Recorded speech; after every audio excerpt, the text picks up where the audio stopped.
welcome back to the Our Listen CIS podcast. Today our topic is a slight change in plan. For this we have Bhavesh Pandey sir, who is professionally an advocate, and he also organized marathons, runner-ups and in Basti, a small city which is not known for anything in India. So welcome sir to our podcast. So first introduce yourself more. आपने तो बहुत कुछ बता ही दिया है। मेरा नाम भावेश पांडे है और मैंने 2008 में नेशनल एसोसिएशन ऑफ यूथ को हम लोगों ने शुरू किया था, यूथ ने मिलकर। I was studying in Delhi for my higher studies. So जब भी कोई पूछता था कि बस्ती कहाँ है, बस्ती कैसे, तो एक बड़ी दिक्कत होती थी। लोग पूछते थे तो हम लोग को बहुत एम्बेरसमेंट होती थी कि क्या बताएं, और ऐसे ही पूछते थे कि बस्ती की ऐसी कौन सा स्लम है या ऐसे। तो बस्ती का नाम ऐसे था, क्योंकि मैं ये मानता हूँ कि नाम से बहुत कुछ नहीं होता है, काम से होता है, मैं ये मानता हूँ। और जैसे आप दिल्ली का ही नाम ले लो, तो दिल्ली के नाम का क्या मतलब होता है, लेकिन चूँकि दिल्ली बिल्ली कुछ भी कर लो आप, कोई इस बात को बुरा ना माने, लेकिन नाम से कुछ, उसके नाम का भी कोई मतलब नहीं है। नाम तो इंद्रप्रस्थ था, बाद में उसको दिल्ली कर दिया गया जैसे था। तो नाम से कुछ नहीं होता, काम से होता है। क्योंकि बस्ती को लोग किसी ऐसे काम से नहीं जानते थे जो बहुत ऐसा रिमार्केबल काम हो, इस वजह से बस्ती अननोन था लोगों के लिए। तो हम लोगों को काफ़ी एम्बेरसमेंट होती है। जो भी स्टूडेंट्स यहाँ से जाते थे बाहर पढ़ने, तो हम लोग से कोई पूछता था तो उन लोग को अच्छा नहीं लगता था।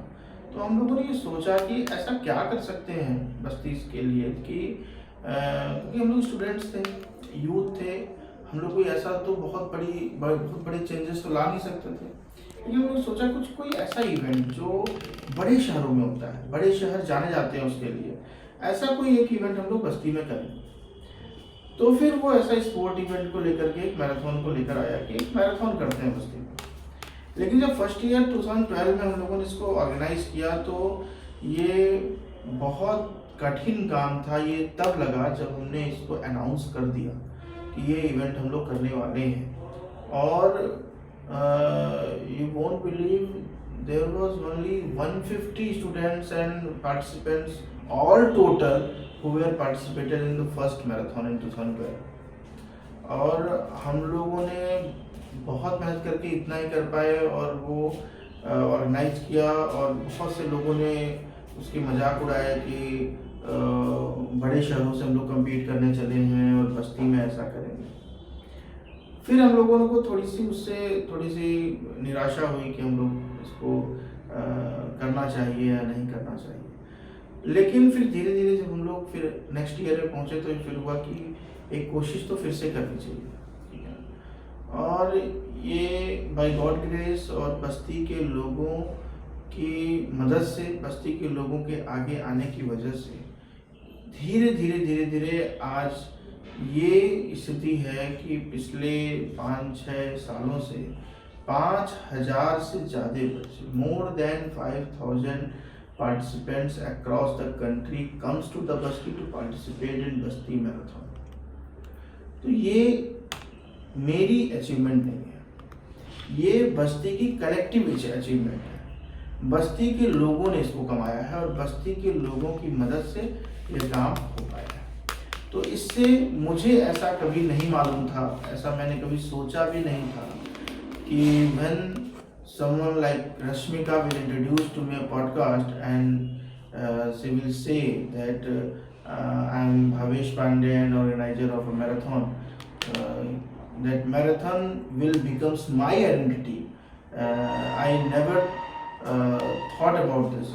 और आज मुझे इससे पहचान मिली है, और मैं बहुत खुश हूँ इस बात से कि बस्ती को तो पहचान मिली है मैराथन से, मुझे भी अपनी एक पहचान मिली है। मुझे भी, मैं दूर भी कहीं दूर गांव में भी जाता हूँ तो लोग मुझे कहते हैं कि ये मैराथन वाले भैया हैं, तो मुझे खुशी होती है, ये अच्छा लगता है। सर, तो आपके दिमाग में ये आइडिया कैसे आया कि नेशनल एसोसिएशन ऑफ यूथ को हमें बनाना चाहिए?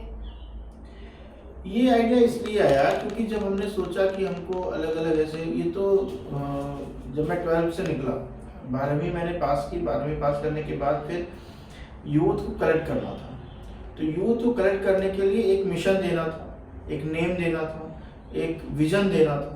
तो उसके लिए हम लोगों ने एक नाम बनाया, नेशनल एसोसिएशन ऑफ यूथ। और नेशनल एसोसिएशन ऑफ यूथ का जब नाम हमने बनाया था, मैं आपको एक और उसका एक वाकया बताता हूँ। उस नाम को जब हमने जो है सबके सामने रखा, तो मेरे टीचर थे, जो मेरे इंग्लिश के टीचर थे, उन्होंने मुझे कॉल किया और कहा उसमें स्पेलिंग मिस्टेक है।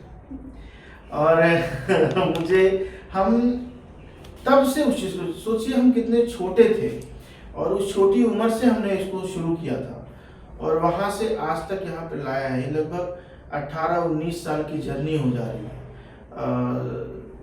यूथ को जोड़ने में, समाज सेवा में, लोगों को कलेक्ट करने में, एक मिशन विजन देने के लिए। तो ये लगता है जैसे अभी कल की ही बात हो और आज हम आपके साथ बैठे हैं। तो ये ऐसी शुरुआत हुई थी और आज देश भर में कितने स्टेट्स में हम लोगों ने टीम्स बनाई हैं, कितने डिस्ट्रिक्ट्स में भी लोग जुड़े हुए हैं। अलग अलग जगहों पर लोग नेशनल एसोसिएशन ऑफ यूथ के थ्रू हम लोग अलग अलग छोटे छोटे बड़े छोटे इवेंट्स कर रहे हैं। और उस इवेंट्स का सारा सोल पर्पस होता है यूथ को एक आइडिया देना, यूथ को एक मंच देना, यूथ के लिए काम करना। यही हमारा फोकस है। तो सर, आपके माइंड में ये आइडिया कैसे है कि मैराथन ही एक चीज़ है जिससे लोग वो कर सकते हैं? बिल्कुल ऐसा नहीं था कि मैराथन ही एक चीज़ ऐसी हो, लेकिन एट दैट टाइम मुझे ये क्लिक कर गया।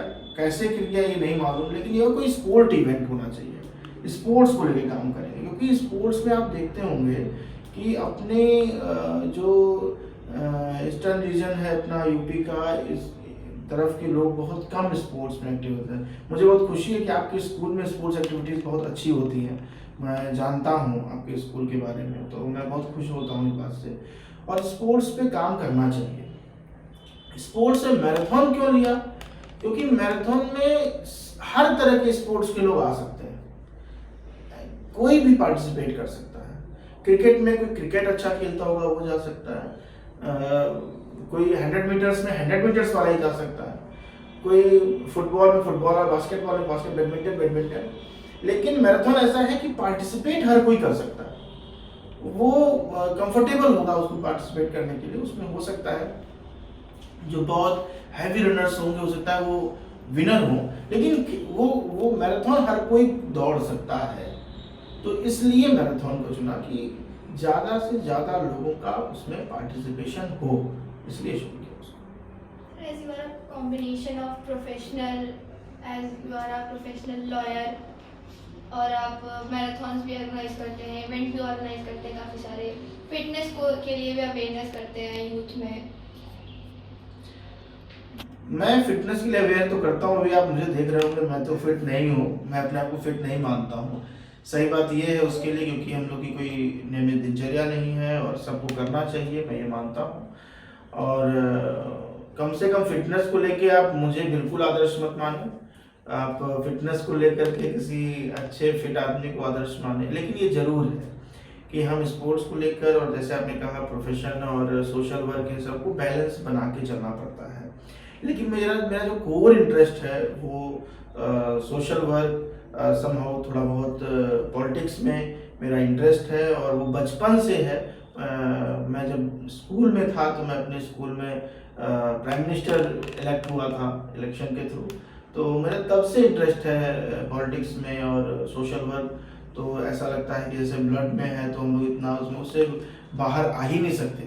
कितना भी सोचे कि इससे नुकसान हो रहा है, टाइम किल हो रहा है, ये सोच सकते हैं हम, लेकिन जिसका जो कोई इंटरेस्ट है, पैशन है, तो हम जब पैशन फॉलो करते हैं तो उसको तो करना ही पड़ेगा। और मैं बहुत ग्रेटफुल हूँ कि मुझे ऐसे पेरेंट्स मिले जिन्होंने मुझे हर उस चीज़ में सपोर्ट किया।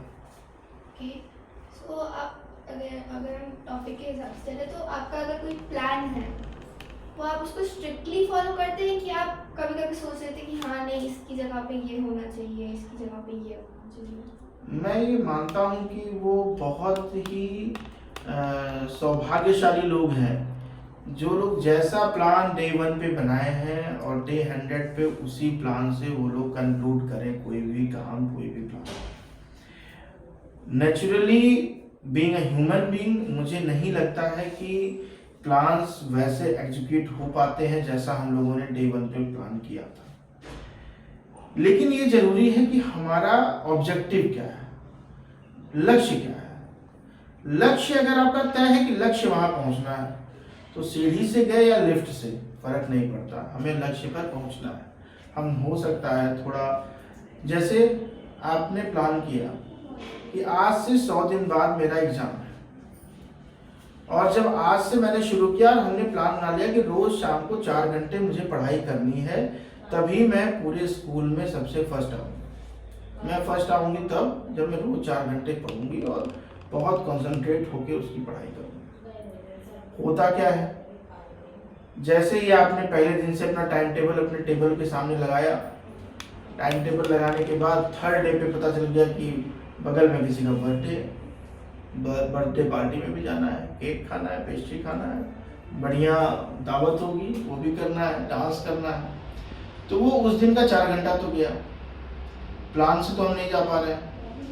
तो जब हम 4th डे में जाएंगे, 3rd डे में हमें ये प्रॉब्लम्स हुई, 4th डे में जाएंगे तो हमें कहीं ना कहीं जो वो 4 घंटे के नुकसान है उसको हमें कहीं ना कहीं तो कंपनसेट करना पड़ेगा। तो हमें वो 4 को 5 घंटे बनाने पड़ेंगे, हमको किसी दिन संडेज की छुट्टी में एक्स्ट्रा पढ़ना पड़ेगा। तो अगर हम इस तरीके से चल पा रहे हैं, जो हमारी चीज़ें डैमेज हो रही है उसको हम डैमेज कंट्रोल करके चल रहे हैं। अगर हमने आज थोड़ा सा प्लान में स्लाइड चेंज किया तो कल उसकी भरपाई कर रहे हैं, तो ऑब्जेक्टिव तो हमारा पूरा होगा, हम लोग अच्छा काम कर पाएंगे। लेकिन ये तो 1 डे की बात है। कई बार ऐसा होता है कि हम लोग साल भर में 4 बार टाइम टेबल बनाते हैं अपना, और उस टाइम टेबल से 3 दिन भी नहीं चल पाते, तो ये स्लाइड चेंज नहीं हुआ, तो ये बहुत बड़ा चेंज है। और जब हम अपने पूरे प्लान में रोज चेंज करते रहेंगे तो शायद हम लोग अपने ऑब्जेक्टिव तक, अपने लक्ष्य तक नहीं पहुंच पाएंगे। तो स्टूडेंट्स के लिए तो कतई ये है कि अपने टाइम टेबल, अपना प्लान जो भी है, उस प्लान में स्लाइड चेंज करेंगे, नहीं दिक्कत होगी, आप करेंगे। ज़्यादा चेंज होंगे और अपने आप को, अपना कंसंट्रेशन आप बिगाड़ेंगे तो दिक्कत होगी। जैसे मैं आपको बताता हूँ, आप जेन अल्फा हैं आप? जेन जी हैं आप? जेन जी, जेन अल्फा और मिलेनियल्स, इसमें अंतर बताता हूँ। हम मिलेनियल्स थे, हमारे समय पे कंसंट्रेट करना आसान था। क्यों आसान था?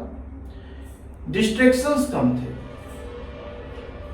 जैसे हमारे लिए सबसे बड़ा डिस्ट्रैक्शन था 1 घंटे का क्रिकेट खेलना और आधे घंटे टीवी देखना, शक्तिमान आता था, यही देख लेते थे, या सोनपरी ये सब आता था, ये सब देखते थे, 1 घंटा आधा घंटा देख लिया, काम हो गया।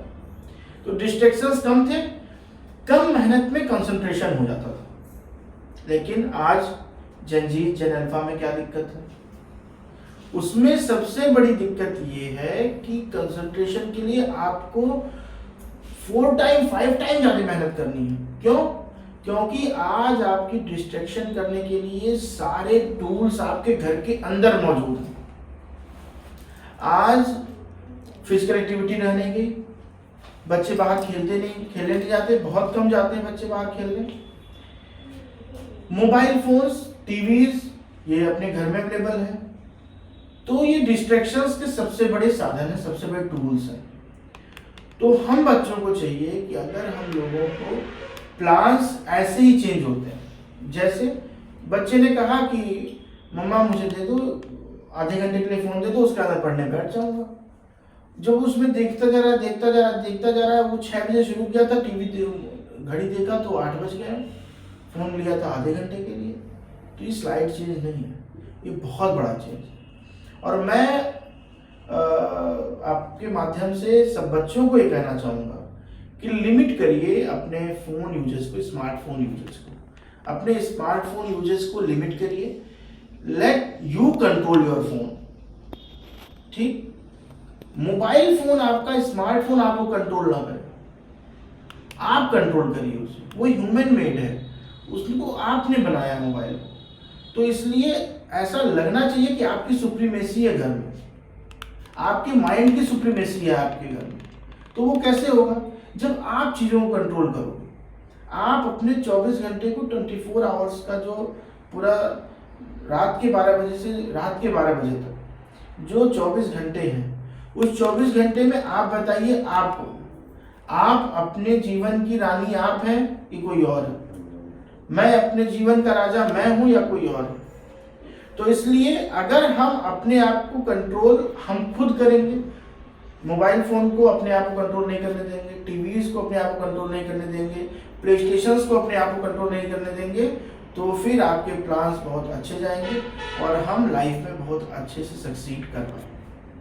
सर, जैसे कि आपने बताया आप लॉयर हैं, हाँ? तो अगर आप कोई आपसे कंसर्न लेने आए कोई स्टूडेंट कि मुझे लॉ करना है, लॉयर बनना है, एडवोकेट बनना है, तो आप उसको क्या सजेशंस देंगे अकॉर्डिंग टू योर्स? अगर आपको लगता है कि आप एक अच्छे लॉयर बन सकते हैं या आपको इंटरेस्ट है कि आपको एक लॉयर बनना है और इस फील्ड में आप जाना चाहते हैं, लीगल फील्ड में, तो there are so many options.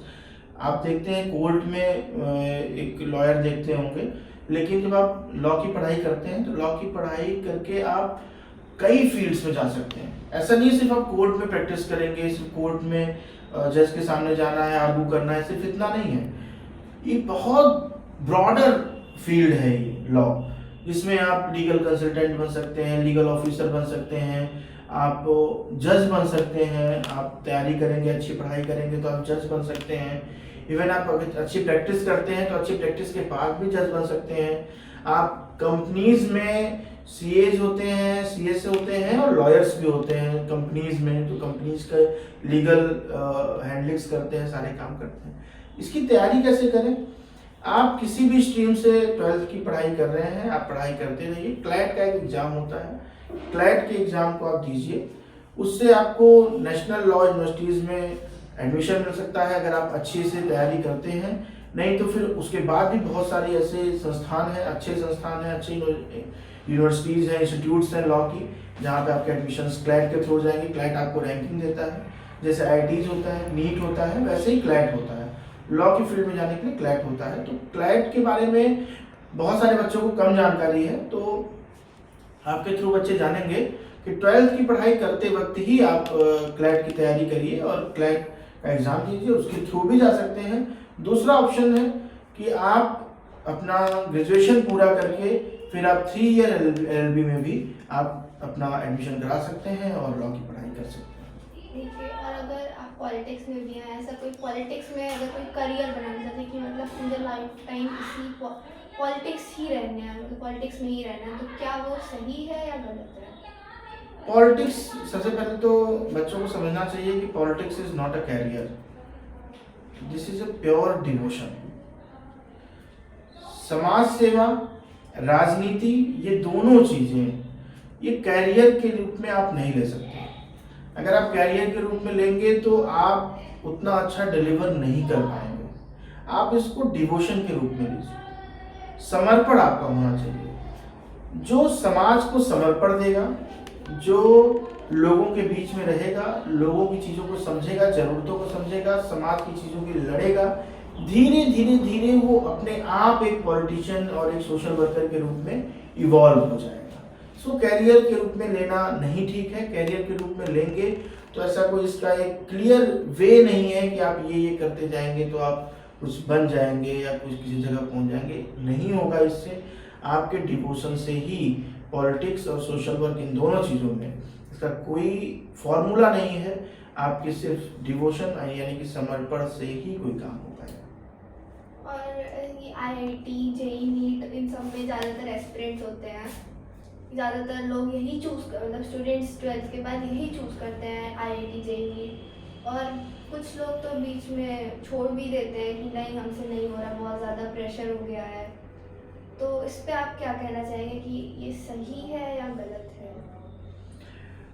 जब हम शुरू करते हैं IIT, JEE की तैयारियां, या तो 1 आध साल अगर लेते हैं और तैयारी करते हैं, हमारा सिलेक्शन कहीं अच्छी जगह, कोई अच्छा इंस्टीट्यूट हमें नहीं मिल पाता है और हम फिर IITs के लिए नहीं जाते हैं, हम अपना पाथ चेंज करते हैं, तो कोई बुरा नहीं है। लेकिन IITs करने के बाद और फिर बहुत किसी फील्ड में अपना एक बड़ा समय देने के बाद अगर हम उससे वापस आते हैं तो बहुत सारी चीज़ें हमें फेस करनी पड़ती हैं, क्योंकि जब हम एक फील्ड से किसी दूसरी फील्ड में जाते हैं तो ये कोई कभी भी अपना जो कोर जिस चीज़ों को लेकर हम लोगों ने शुरू किया था उसको चेंज करते हैं तो समाज में बहुत परेशानी का सामना करना पड़ता है। लेकिन अगर आप बहुत मोटिवेटेड हैं और सेल्फ मोटिवेटेड हैं और उस चीज़ के लिए एकदम आप तैयार हैं कि नहीं मुझे छोड़ के और मैं उस फील्ड में बहुत अच्छा काम कर सकता हूं, तो ऑल द बेस्ट, अच्छे से तैयारी करिए। चेंज करना कोई बुरा नहीं है, आप एक समय में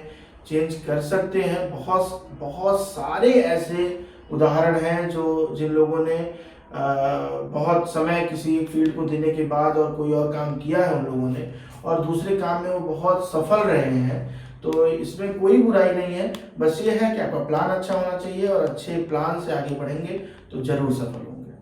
और सर ऐसे रहता है बीच में ड्रॉप करके काफी साल बाद उसको एग्जीक्यूट करना अपने प्लान को, क्या ये सही है? मतलब जैसे कोई नीट एस्पिरेंट है एंड उसको लग रहा है कि बहुत ज़्यादा प्रेशर हो गया है, तो वो 1-2 साल के लिए बीच में ड्रॉप लेता है, उसके बाद वो फिर से नीट की ही पढ़ाई चालू करता है। तो क्या ये सही है? बिल्कुल, अगर आपको ये फील आता है कि मेरे दिमाग पे बहुत प्रेशर है या मुझे थोड़ा ब्रेक लेना चाहिए, तो ब्रेक इज़ बेस्ट, कोई दिक्कत नहीं है, ब्रेक लेना चाहिए। ब्रेक हमें एक नई एनर्जी देते हैं। अगर एनर्जी के लिए थोड़ा सा अपने आप को रेस्ट देने के लिए आप ब्रेक्स लेते हैं तो कोई बुरा नहीं है, आप अपना काम करिए। अगर आप इस बात के लिए तय आपने कर लिया है कि मुझे वो करना ही करना है, तो ब्रेक लेना बुरा नहीं है। ब्रेक लेकर के एक नई शक्ति, नई ऊर्जा के साथ आप अपने लक्ष्य की तरफ आगे बढ़िए, जरूर अच्छा होगा। ओके, सो अगर कोई इंडिया में मोस्टली पेरेंट्स बच्चों को सप्रेस करते हैं कि इंडिया में मोस्टली IIT JEE नीट में इसी में सक्सेसफुल दिखता है उनको, तो क्या वो लोग सही करते हैं और बच्चे पैशन नहीं फॉलो कर पाते तो उन्हें बहुत ज़्यादा बर्डन फील होता है, प्रेशर लगता है? देखिए, ये तो आपको अपने पेरेंट्स से बात करनी पड़ेगी। पेरेंट्स और स्टूडेंट्स के बीच में, बच्चों और पेरेंट्स के बीच में एक ओपन डिस्कशन तो होना चाहिए इस पर। और मैं पेरेंट्स से भी ये गुजारिश करूँगा कि वो अपनी उम्मीदों को, अपने सपनों को अपने बच्चों पर थोपे ना। लेकिन ये बहुत ऑब्वियस है कि जो पेरेंट होता है वो अपने बच्चों के लिए कुछ अच्छा ही सोचता है। वो सोचता है हमारा बच्चा ये बन जाएगा, वो बन जाएगा तो बहुत अच्छा हो जाएगा। तो पेरेंट्स अपने हिसाब से सोचते हैं। लेकिन अगर आपको लगता है कि किसी क्षेत्र में आप बहुत अच्छा कर सकते हैं किसी फील्ड में, तो वो भी आप करके दिखाइए अपने पेरेंट्स को कि देखिए मैं इसमें इतना अच्छा हूँ। और मैं आपको भरोसा दिलाता हूँ कि कोई भी पेरेंट्स अगर अपने बच्चे को किसी फील्ड में बहुत अच्छा करता हुआ देखेगा तो उसको रोकेगा नहीं। मैं ऐसे लोगों को जानता हूँ जो अपने बच्चों को डांस सिखा रहे हैं, जो अपने बच्चों को क्रिकेट एकेडमी भेज रहे हैं, जो अपने बच्चों को अलग अलग फील्ड में काम करा रहे हैं। मैं देखता हूँ स्टेडियम में अपने बच्चों को लेके आते हैं, उनके साथ पूरा टाइम रहते हैं, प्रैक्टिस करते हैं बच्चे, फिर ले जाते हैं। तो ये काम हो रहा है, लेकिन आपको ये साबित करना पड़ेगा। मैं कैसे कहूँगी, आज तो आपके जनरेशन की बात कर रही हूँ, मैं तो आपसे बहुत पहले की जनरेशन का हूँ। और मेरे पेरेंट्स ने मुझे कभी सप्रेस नहीं किया, मुझे कभी बहुत परेशान नहीं किया, नहीं तुमको यही करना है। मैंने जो चाहा, जैसे चाहा वो उन्होंने कराया और उनका पूरा सपोर्ट रहा। अगर सपोर्ट ना रहा होता तो आज मैं सोशल पॉलिटिकल फील्ड में इतना एक्टिव नहीं होता। लेकिन आपको ये बताना पड़ेगा कि आपका इंटरेस्ट उस फील्ड में है और आप उसको करना चाहते हैं और उसमें कुछ अच्छा करके दिखाइए, तब कुछ अच्छा होगा। अगर कोई अपने प्लान को टोटली चेंज करना चाहता है, मतलब उसको UPSC वो कर रहा था एंड उसने टोटली चेंज करके एंटरप्रेन्योर बनना चाहता है, बिजनेस अपना खुद की कंपनी ओन करना चाहता है, तो क्या ये उसका स्लाइड चेंज उसको स्ट्रेस दे देगा कि हाँ उसके लिए? नहीं, वो तो स्ट्रेस से दूर करेगा अपने आप को। जैसे वो UPSC क्वालिफाई किया, रोमन सैनी एक बड़ा नाम है, rank holder, Roman Saini UPSC में रैंक होल्डर थे। उन्होंने अनअकैडमी शुरू किया और उन्होंने बड़ा चीज़ें की, और जितना वो शायद सिलेक्शन के बाद और कहीं IAS रहते हुए वो काम करते, उससे ज़्यादा बेटर काम, उससे ज़्यादा लोगों को एम्प्लॉयमेंट दिया, सारा काम किया। तो हो सकता है कि हम उसके बाद हमारा ये हो कि हम सोसाइटी को इस फील्ड से ज़्यादा डिलीवर कर सकते हैं तो बिल्कुल जाना चाहिए, उसमें कोई दिक्कत नहीं है। और किसी चीज़ में बहुत परेशान होकर उसमें बने रहना, उससे अच्छा है कि आप उससे आज़ाद होकर किसी और फील्ड में जिसमें आपका मन करे उस पर काम करिए। और मेंटल हेल्थ बहुत ज़रूरी है। अगर आप मेंटली हेल्दी हैं तो एवरीथिंग विल बी ओके। आपको मेंटली हेल्दी होना चाहिए। अच्छा, ये जो IIT नीट, स्पेशली नीट में इस टाइम तो बहुत ज़्यादा सुसाइड केसेस आ रहे हैं कि बच्चे प्रेशर की वजह से सुसाइड कर ले रहे हैं, तो इस पे आपका वो प्रेशर हैंडल नहीं कर पा रहे हैं बच्चे। ये बहुत ज़्यादा ये हो रहा है, लोगों में देखने को मिल रहा है कि सुसाइड्स बढ़ रहे हैं। इससे बहुत सारे काउंसलिंग सेंटर्स भी खोले गए हैं, सरकार द्वारा भी बड़ा काम किया गया है। ये भी काम किया गया है कि आपको कोई दिक्कत हो, कोई बात हो, आप पुलिस से बात करिए। उसके बाद आप जो है मतलब जैसे बहुत सारी सरकारों के द्वारा भी काम किया गया है। लेकिन ये सही बात है, बहुत सारे हर बच्चे का मेंटल स्टेटस अलग अलग होता है, तो बहुत सारे बच्चे हैंडल नहीं कर पाते हैं। तो नहीं हैंडल कर पाते हैं तो मैं आपसे कहता हूँ कि आपको कोई दिक्कत हो आप मुझसे बात करिए। आपको कोई टेंशन आ रहा है, कोई परेशानी आ रही है, आप मुझसे बात करिए। आप अपने बड़ों से बात करिए, अपने पेरेंट्स से शेयर करिए, आपके आसपास जो भी बड़ा है उससे शेयर कीजिए। कोई भी आपके साथ बैठेगा, बात करेगा। लेकिन ये फैसला मैं आपको बताऊं, कोई भी अगर सुसाइड करता है तो ये फैसला कोई बहादुरी का फैसला नहीं है। ये फैसला एक कोवर्ड फैसला है, कायद का फैसला है। इसलिए मैं आपको कहता हूं कि कोई भी बच्चा अगर कभी भी ऐसा सोच रहा है और ये सोचता है कि उसके जाने के बाद लोग उसकी तारीफ करेंगे, तो बिल्कुल नहीं, आपकी सिर्फ बुराई होगी। इसलिए आप अगर किसी चीज़ से जूझ रहे हैं, लड़ रहे हैं, परेशान होने की बिल्कुल ज़रूरत नहीं है। कोई भी समस्या नहीं, लाइफ बहुत बड़ी है, बहुत लंबी है। सुसाइड कोई सॉल्यूशन है ही नहीं। सॉल्यूशन है टॉक करना, बात करना, एक दूसरे से शेयर करना, अपने पेरेंट्स से, भाई से शेयर करना। इस पे काम करिए। और ये ऐसा तो सोचना भी गलत है, मैं आपको बताता हूँ। ये तो वन लास्ट क्वेश्चन नाउ, आप ऐसे बोलोगे now one last question, like आपका प्लान क्या था, what you wanted to become, and उसमें जो भी चेंज आया, तो क्या आप उस प्लान से जो चेंजेस आया उससे आप हैप्पी हैं, या पे आपको लगता है कि जो आपने सोचा था उसमें आप ज़्यादा हैप्पी होते? ये लास्ट क्वेश्चन,